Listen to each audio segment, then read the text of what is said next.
İki qardaş var idi, biri varlı idi, biri də heyvandarlıqla məşğul idi. Əkinçiliklə məşğul idi. Amma qardaş idilər. Biri zəngin, var dövlətin içində, biri də torpaqla məşğul, heyvandarlıqla məşğul.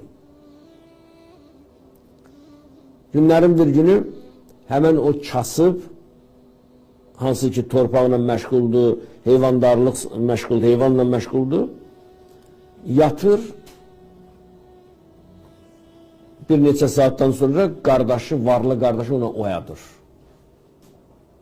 Oyadanda həmən o kasıb adam deyir ki, qardaş, gərək məni yuxudan oyatmayaydın. Deyir, niyə?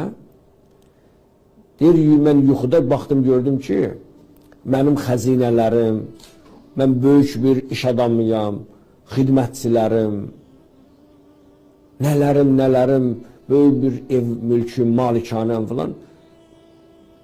Mən ayıldım, gördüm ki, hələ həmən adamam.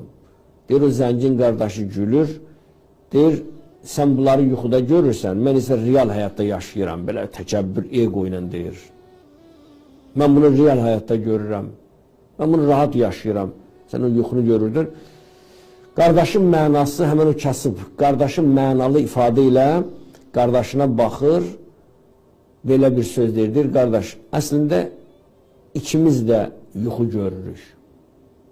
Sən də yuxu görürsən, mən də. Tək fərqimiz bilirsin nədir? Fərqimiz budur ki, mən gözümü açanda baxdım, gördüm ki, yuxudaymışam. Sən isə gözünü bağlayanda görəcəksən ki, heç nə yoxdur. Mən gözümü açıb görürəm ki, kasıbam, heç nəyim yoxdur, yuxulardaymışam. Sən real həyatda görürsən ki, var dövlət falan. Mən gözümü açanda görəcəm, heç nəyim yoxdur. Amma sən gözünü bağlayanda görəcəksən ki, heç nəyin yoxdur.